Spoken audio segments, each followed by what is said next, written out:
Leo Tolstoy இவர் ஒரு ரஷ்ய எழுத்தாளர். அந்த நாட்டு மக்கள் இன்றாலும் அவரை ஞாபகம் வச்சிருக்க காரணம் என்ன? அந்த நாட்டு மக்களுக்காக அவர் அப்படி என்ன செஞ்சுட்டாரு? அதை பத்தி தான் இன்னைக்கு நம்ம பார்க்க போறோம். Let's break the mystery. இவர் வந்து மிகப்பெரிய பணக்கார குடும்பத்துல தான் பிறந்தார். அதனால இவர்கிட்ட பணம், புகழ், பேரு எல்லாமே இவர்கிட்ட இருக்கு. பட் அதர் சைடு பார்த்தீங்கன்னா இதுக்கு ஆப்போசிட். அவங்க ஒரு வேளை சாப்பாட்டு கூட வழி இல்லாம இருக்கிற மக்கள். இதை எல்லாமே அவர் பார்த்தார். பார்த்துட்டு அவர் வந்து அவருக்குள்ளே கேள்வி எழுப்பினார். ஏன் அந்த மக்கள் இப்படி இருக்காங்க? அதுக்கான காரணம் என்ன? அவருக்கு இந்த இன்ஈக்குவாலிட்டி மேல சுத்தமா நம்பிக்கை கிடையாது. அதனால அவர் வந்து எல்லார்கிட்டயும் கேட்டாரு. ஆனா அதுக்கான பதில் வந்து அவர்கிட்ட கிடைக்கல. அதனால வந்து அவர் அந்த ஆடம்பர வாழ்க்கையே வேண்டாம். நான் ஒரு நார்மல் லைஃப் வேணும்னு சொல்லிட்டு அவர் அந்த ஆடம்பர வாழ்க்கையை விட்டுட்டாரு. விட்டுட்டு ஒரு நார்மல் லைஃப்க்கு வந்துட்டாரு.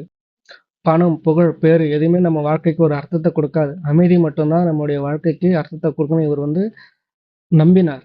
அவருடைய கருத்துக்களை எழுத்துக்கள் மூலம் எழுதலாம்னு முடிவு பண்ணார். ஏன்னா எழுத்துக்கள் மட்டும்தான் ஒவ்வொரு மனிதனுடைய இதயத்துக்கு நேரா போகும்னு அவர் வந்து நம்பினார். ஓகேவா? He wrote many books. War and peace and Annie Catherine இன்னும் பல புத்தகங்கள் இருக்கு. அதுல வந்து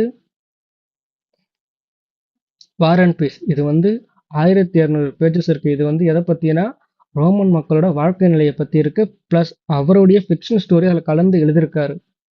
ஆனி காத்ரின் இது பார்த்தீங்கன்னா ஒரு ட்ராஜிக் உமனோட ஸ்டோரி. அதாவது இவர் வந்து education is a most powerful வெப்பன்னு நினைச்சாரு. அதனால அங்க இருக்கிற ஏழை எளிய மக்கள் எல்லாருக்குமே வந்து எஜுகேஷன் வந்து ஃப்ரீயா சொல்லி கொடுத்தாரு. அதுதான் அவருடைய மிகப்பெரிய சாதனையா அவர் நினைச்சாரு. அந்த நாட்டு மக்கள் இப்பவும் அவர் வந்து ஒரு எழுத்தாளர் மட்டும் இல்லாம ஒரு புரட்சியாளர். அதுக்கப்புறம் இவர் வந்து அகிம்சைய விரும்பினாரு. நான் வயலன்ஸ் வந்து சுத்தமா எதிர்த்துட்டாரு. அவருக்கு வந்து இந்த சண்டை மேல சுத்தமா இன்ட்ரெஸ்டே கிடையாது.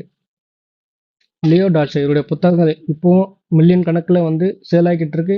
இவருடைய ஐடியாலஜி, இவருடைய திங்கிங் எல்லாமே மெனி ரைட்டர்ஸ் அண்ட் ஈக்குவாலிட்டி வந்து விரும்புகிற எல்லாருக்குமே இது ஒரு முன்னுதாரணமா இருக்கு. இந்த மாதிரி வீடியோஸ் உங்களுக்கு பிடிச்சா லைக் பண்ணுங்க, ஷேர் பண்ணுங்க அண்ட் சப்ஸ்கிரைப் பண்ணுங்க.